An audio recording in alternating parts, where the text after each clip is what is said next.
বাচ্চারা তো 2 দিন যাবত খাবার খাইতে পারতেছে না, একটু খাবারের ব্যবস্থা করে দেন না ভাইয়া। আপনি খাইছেন? ওর কথা চিন্তা করতেছেন না ভাইয়া, ওর একটু খাবারের ব্যবস্থা করে দেন। 2 দিন থেকে না খাইও?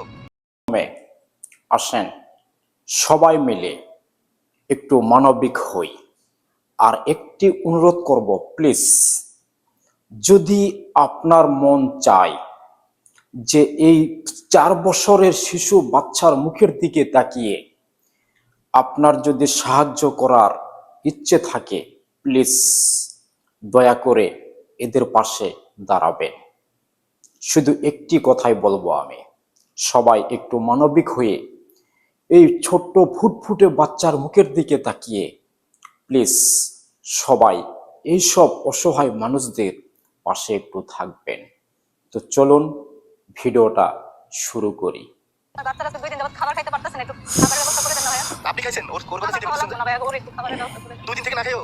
মানে বিস্কিট এগুলা খাইছে, কিন্তু ভাত টাত খেতে পারেনি ভাইয়া। ওর বাবা আমাদের রেখে চলে গেছে ভাইয়া। ওর বাবা চলে গেছে ওকে রেখে? মানে আপনাদেরকে রেখে? কতদিন হইছে? 5 মাস। 5 মাস? আপনি কিছু করেন? না ভাইয়া, আমি করি না, আমি অসুস্থ ভাইয়া। ও অসুস্থতার কারণে সে আমাকে রেখে চলে গেছে। মানে বাসায় রান্না হয় না? না, বাসায় রান্না হয় না, এজন্য খাইতে পারে না। তো 6 মাস থেকে কিভাবে আপনারা মানুষের কাছে চলতেছেন? মানে কি বলবো, এরকম সাহায্য চেয়ে যে চলতেছি, সে হুট করে আমাদের রেখে চলে গেছে। আমার অসুস্থতার কথা জেনে সে চলে গেছে। আপনি অসুস্থ? জি ভাইয়া। কি অসুস্থ? আমার ভাই কাশির সমস্যা। কাশির? হ্যাঁ, কাশির সাথে রক্ত যায়। হ্যাঁ। তো অনেক ডাক্তার দেখাইছি। জি। তো রিপোর্ট নরমাল আসছে। জি। তো একটা পরীক্ষা করতে দিতে বন্ধস্কপি, আচ্ছা। ওটা করলে পুরো রোগটা বের হবে যে আসলে কি হয়েছে আমার। জি। তো এটা শুনে ওনার বাবা চলে গেছে। বাসা ভাড়াটারা আটকে রেখে আপনারা কি পুরো বাসায় আছেন? মানে যে বাসায় আপনার স্বামী সহ থাকতে ওই বাসায় আছেন? হ্যাঁ, ওই বাসা ভাড়া আটকে রেখে চলে গেছে না। হ্যাঁ। তো বাসা ভাড়াই পর্যন্ত 43,000 টাকা হয়েছে ডিসেম্বর মাস। 43,000 বাসা ভাড়া হয়ে গেছে? আচ্ছা। 20,000 টাকা সেই আটকেছে। তো এর মধ্যে এখন বাসা ভাড়া 10 দিনের মধ্যে না দিতে পারলে চলে যেতে বলছে। মানে বাসাতে বের করে দেবে, জিনিসপত্র রেখা বাচ্চাকে না বের করে দিতে বলছে। আপনার বাসা কোথায়? এই যাত্রাবাড়ি। তো এখানে কেন? এখানে তখন বাসির বন্ধ। ভাই এখানে আমি আপনার নোয়াখালী গেছিলাম না, এর আগে আপনার সাথে আমার কথা হয়েছিল। আচ্ছা, আমার সাথে তো অনেক কথা হয়েছে। তারপর আজকে 2 দিন যাবত আমি এখানে এসে দাঁড়া থাকি যে আপনি জানি যে আপনি আসবেন, হয়তো দেখা হবে। আপনি 2 দিন থেকে এসে আবার খুঁজতেছেন এখানে? জি ভাইয়া। আচ্ছা। আমি আজকে ভাই গুলিস্তান হাইটে আসছি বাচ্চাটাকে নিয়ে। আপনার পরিবারের কেউ নাই আপনাদের সাপোর্ট আমার দেন? বাবা মারা গেছে ভাইয়া। আমার মা আছে, সে তো মানে 70 বছরের উপরে। আচ্ছা, মানে আপনার বাইকেই নাই? না, না, ও এইজন্য সাপোর্ট পাচ্ছেন না? এই জন্যই ভাইয়া। তো বড় আপনি বিপদে আছেন খুব, না? ভাই আমাকে একটু বাচ্চাটার জন্য একটু বাঁচান ভাইয়া। আমি বাচ্চাটাকে শীতের মধ্যে কই যাবো ভাই বলেন? এটা তো বাসা ভাড়া, এর মধ্যে ওই ভদ্রলোকে 3 লক্ষ টাকা লোন তুলে দিচ্ছি, সে টাকা নিয়ে পালাইছে। মানে আপনার স্বামী আপনার লোন তুলে দিয়েছেন? ওই যে শক্তি আসে এরকম ফাউন্ডেশন। হ্যাঁ, মানে ওই যে কিস্তি দিয়ে দিয়েছেন? সেখান থেকে 3 লক্ষ টাকা তুলে দিচ্ছি। হ্যাঁ। তারপর এলাকা থেকে 1,20,000 টাকা নিয়ে দিচ্ছি। এগুলো নিয়ে দেওয়ার সঙ্গে ছুটে যে পালা গেছে। আমাদের সব কাগজপত্র আছে ভাইয়া। আমি জানি না এখন, কিন্তু আমাকে তালাক দিয়ে দিছে। এখন কিস্তি টাকা তো আপনার উপর চাপ আসে নাকি? আমার উপর যাবার বাসা থাকতে পারি না ভাই, এদের যন্ত্রণা। আমি বাচ্চাটাকে নিয়ে পথে পথে ঘুরতেছি, কি করবো ভাই বলেন? যে লাস্ট একটা পরীক্ষা সেটা করতে পারি নাই, সেটা না করে সে ফালাইয়া চলে গেছে। এটা লাস্ট, এটা ব্রনস্কপি লেখা। হ্যাঁ। আচ্ছা, এটা হচ্ছে 9/7/25। হ্যাঁ, এই যে আগস্টের 2 তারিখে ন্যাশনাল আমার অ্যাডমিট করার কথা ছিল, রাত কয়টা বাজে? 1:30-এ। হ্যাঁ। কিন্তু আমি অ্যাডমিট থাকতে পারি নাই, তখনও সে ঢাকায় ছিল। আগস্টের 23 তারিখে সে চলে গেছে। আচ্ছা, পপুলার টেস্ট করছেন না? এটা যে বক্ষবিদের ডাক্তার টেস্ট সিটি স্ক্যান করেছিল, এই ন্যাশনালে দেখেন। হ্যাঁ, অনেক ডাক্তার দেখাইছেন। হ্যাঁ, শুধু এই জন্যই?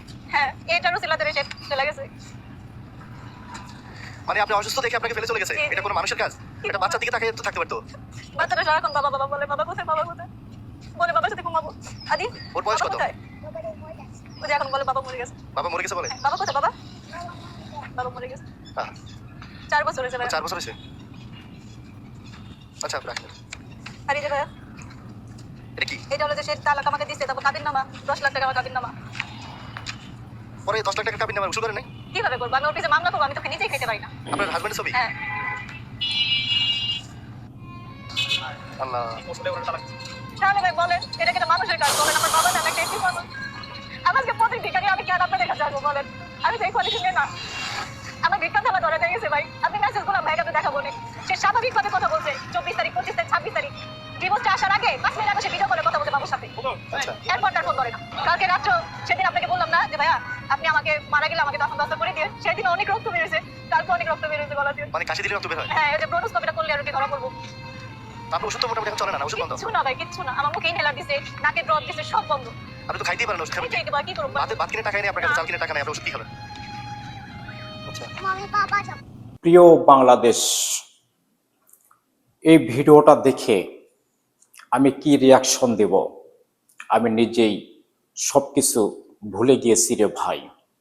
সর্বশেষে আপনাদের প্রতি একটাই আমার অনুরোধ থাকবে, প্লিজ এই সকল অসহায় মানুষদের পাশে আমাদেরকে দাঁড়াতে হবে।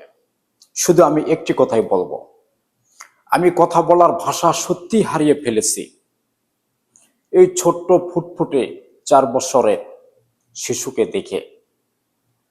এই ছোট্ট ফুটফুটে শিশুকে ফেলে একজন নিজেকেই লজ্জিত বোধ মনে হচ্ছে।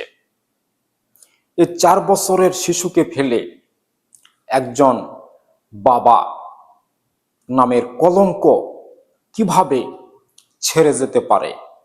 এমনকি এই সন্তানকে রেখে কিভাবে একজন বাবা একজন এতিম মেয়েকে ডিভোর্স দিতে পারে? আমার ভাষা জানা নেই।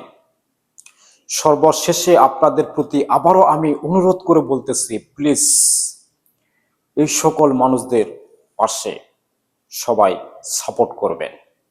আল্লাহ হাফেজ। সালামু আলাইকুম।